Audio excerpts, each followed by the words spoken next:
केंद्र का बजट जो आया है और उसको लेकर के समाज के हर वर्ग में अलग अलग प्रतिक्रियाएं आ रही है और राजनीतिक जो प्रतिक्रिया है वो भी अपनी जगह लोग राजनीतिक जगत के दे रहे हैं। अब हमारी चर्चा अब जारी रहेगी।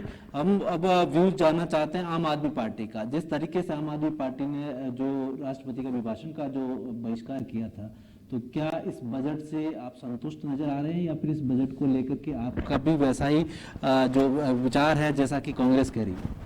देखिए, इस बजट में देश की जनता, देश के युवा, देश के किसानों को बहुत उम्मीद थी, क्योंकि केंद्र सरकार का ये आखिरी पूर्ण बजट था।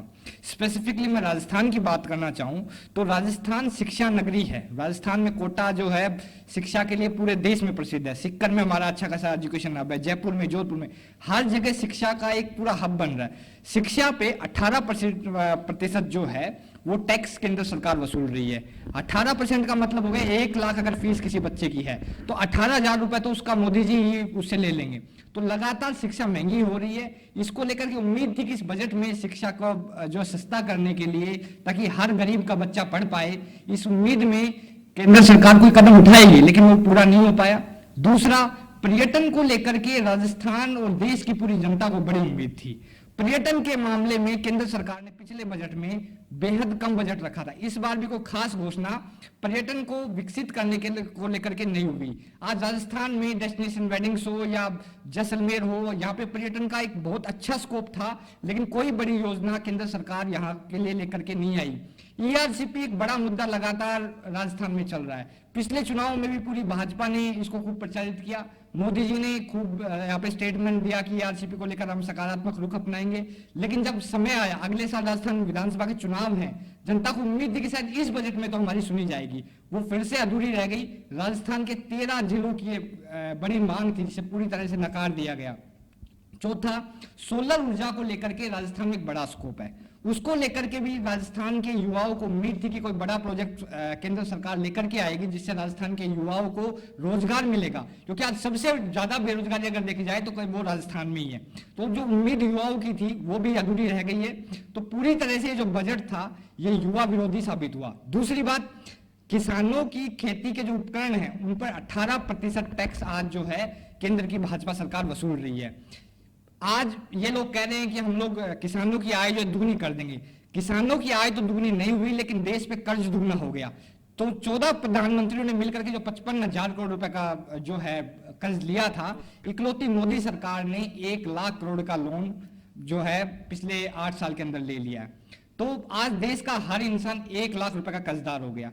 तो ये जो पूरा बजट था किसान विरोधी भी साबित हुआ, युवा विरोधी भी साबित हुआ। जो उम्मीदें युवाओं की और देश की जनता की थी वो अधूरी रह गई है।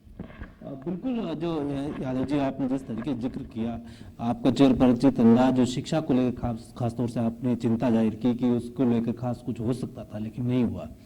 किसानों को लेकर लगातार आम आदमी पार्टी भी आंदोलन में भाग लेती रही है और आंदोलन को सपोर्ट भी करती रही है। तो अलग से किसानों के लिए पॉलिसी बनी है, वो कह रहे हैं कि अलग से हम इनको देंगे। एमएसपी को लेकर के उन्होंने खास तौर से जिक्र नहीं किया, लेकिन किसानों के लिए अलग से पूरा इंफ्रास्ट्रक्चर डेवलपमेंट की जो बात कही, फार्मा को लेकर जिस तरीके से बात की गई, तो इसको भी तो कहीं ना कहीं आपको मतलब प्रशंसा करनी चाहिए ना कि कुछ तो मिला ही है। ऐसा थोड़ी है कि केवल ना ही ना होता है, केवल आलोचना ही होनी चाहिए। देखिए, 2014 में जब मोदी जी सत्ता में आए तो उन्होंने एक नारा दिया था बड़ा कि बहुत हुई महंगाई की मार, अब की बार मोदी सरकार। किसान जो है उसको 3 चीजें जरूर, डीजल उसको चाहिए जिससे उसके खेती के उपकरण ज्यादातर चलते हैं। डीजल पे लगातार आज जो उसकी मूल वैल्यू है उससे ज्यादा उस पर टैक्स वसूला जा रहा है। जब क्रूड ऑयल सस्ता हो गया तो किसान को उम्मीद थी कि इस बार डीजल में कुछ राहत दी जाएगी, कोई सब्सिडी दी जाएगी। किसानों का जो यूरिया है उसकी कीमतें जो है दुगनी हो गई हैं पिछले 8 साल में। उसको लेकर के किसानों को राहत की उम्मीद थी कि शायद यूरिया पे इस बार कोई राहत मिलेगी। जो ईआरसीपी नहर की जो मैंने जिक्र किया उससे 13 जिलों के किसान भी प्रभावित हो रहे हैं, उनकी खेती के लिए भी उनको पानी चाहिए, लेकिन वो सपना भी किसानों का अधूरा रह गया। इस पूरे बजट में किसानों के लिए स्पेसिफिकली कोई जिक्र नहीं हुआ। एमएसपी 1 साल तक किसान दिल्ली के बॉर्डर पे बैठे रहे, सर्दी झेली, गर्मी झेली, बारिश झेली, सैकड़ों किसान भाई शहीद हो गए। उसके बावजूद भी जो एमएसपी जो उनका जो मूल मुद्दा था उसको लेकर इस बजट में चर्चा तक नहीं हुई। तो किसानों को तो जो चाहिए था उनको मिला ही नहीं। इस बजट में क्या मिला, इन्होंने बोला जी 50 एयरपोर्ट बनाएंगे। देश में पहले भी एयरपोर्ट थे लेकिन वो अडानी जी को दे दिए गए। पहले भी एयर इंडिया में इन्वेस्ट किया गया फिर उसको बेच दिया गया। अब ये कह रहे रेलवे में हम पैसा लगाएंगे। मैं आपको बताना चाहूंगा 2015 से लेकर के 2023 अब आ गया है, पिछले 8 साल में रेलवे में सबसे ज्यादा वैकेंसी है, इसके बावजूद भी एक भी भर्ती केंद्र सरकार रेलवे में पूरी नहीं कर पाई है। तो ये लोग सिर्फ जुमला दे रहे हैं, गुमराह कर रहे हैं, पुरानी जो योजना है उन्हीं को नए लेवल में पेश कर रहे हैं। भारतीय जनता पार्टी एक चीज में एक्सपर्ट है, जुमलेबाजी, वो अब इस बार भी वो करके दिखा रही है।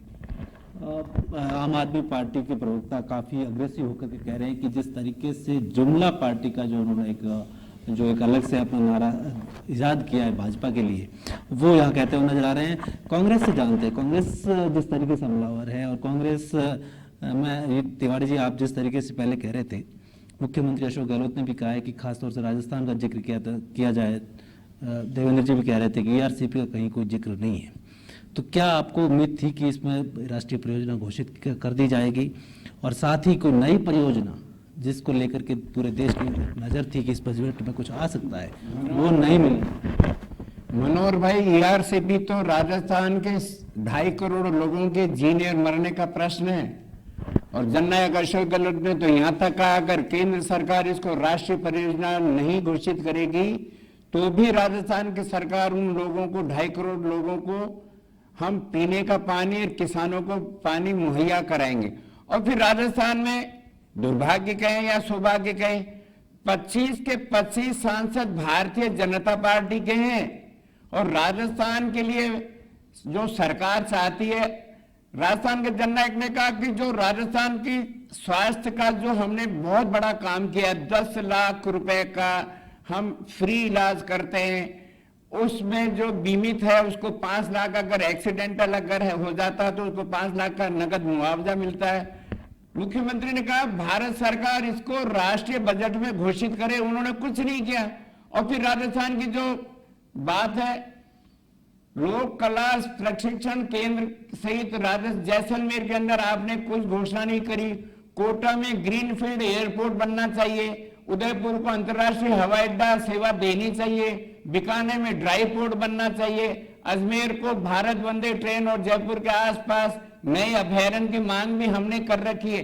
इसके बारे में केंद्रीय बजट ने कुछ नहीं किया। अरे राजस्थान की जनता ने अगर सरकार जननायक अशोक गहलोत की दी तो हमने राजस्थान के जनता के लिए हमने अब की बार शासन नहीं, अब की बार हमने उनके सामाजिक सेवा का काम किया।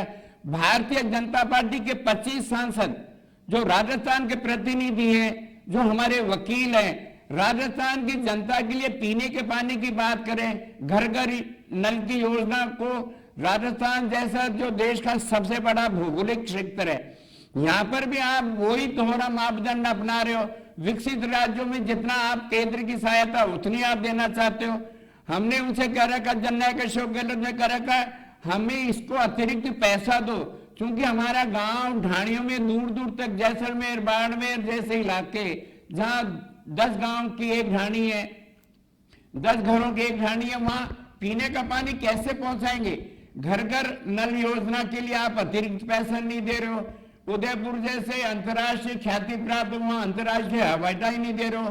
कोटा के अंदर आपने, जैसा भी हमारे आप पार्टी के साथी ने कहा, वहां पर शिक्षा की नगरी है, आपने 18% टैक्स लगा करके नौजवानों के परिवारों पर आपने एक कुठाराघात कर रखा है। तो कुल मिलाकर के राजस्थान की जनता को केंद्रीय बजट से कुछ नहीं मिला। 7.5 करोड़ लोगों की भावनाओं पे आपने कुठाराघात किया है। यहां लोगों के जीवन यापन, आपने कहा 2019 के बजट में हम हर घर गरीब को घर दे देंगे, 2022 तक हर गरीब के घर में पक्का मकान होगा, आपने कुछ नहीं किया। एमएसपी में आप किसानों की आय दुगनी कर रहे थे, कुछ नहीं किया। केवल किसान को 500 रुपए महीने की सब्सिडी दे करके आप लालीपाप दे रहे हो। एमएसपी के नाम पे आपने करोड़ों किसानों की भावनाओं पे कुठाराघात किया। महिलाओं के लिए फिर कर रहा हूं, ना डीजल के वेट में कम करी, ना पेट्रोल के वेट में कम करी, ना जीएसटी में कम किया। मेरी माँ बहनें कैसे अपना घर का रसोई का खर्चा चला पाती है? कांग्रेस के शासन में मनोहर भाई 400 रुपए का गैस सिलेंडर इसको महंगा नजर आता था। इनके देश के तमाम बड़े नेता देश की सड़कों पर बैठ करके कहते थे नहीं सहेंगे महंगाई की मार। अब की बार मोदी सरकार पेट्रोल के दाम 70 रुपए लीटर थे कांग्रेस के 2014 तक के शासन में, आपने उसको 110 रुपए कर दिया। डीजल के दाम 60 रुपए पर लीटर था, आपने उसको 100 रुपए कर दिया। महंगाई को कम करने का कोई खाका नहीं खींचा, केवल और केवल जुमलेबाजी 7 ऋषियों के नाम पे आप कर दो, मोटे अनाज के नाम पे आप श्री लगा करके फिर देश के करोड़ों लोगों का आप मानसिक रूप से दोहन करना चाहते हो। अरे मैं कह रहा हूं, ना किसान को आपने आय दुगनी करी, ना गरीब का मकान दिया, ना मध्यम वर्ग को आपने लालेपाप दे दिया। 5 लाख की जगह 7 लाख की रिबेट तो दे दी, लेकिन आपने टैक्स स्लैब खत्म करके फिर कह दिया 3 लाख से ज्यादा जैसे ही आप कमाओगे, आपने 7 लाख से ज्यादा कमाया तो 3 लाख की कमाई से आपको फिर टैक्स देना पड़ेगा। कुल मिलाकर के ये जुमला पार्टी है और जुमलों में देश की जनता को इन्होंने फंसा रखा है। हिंदू और मुसलमान, असीर, बीस, कब्रिस्तान और शमशान, इनके अलावा कुछ नहीं है। देश की जनता के मानसिकता को दोहन करो, देश के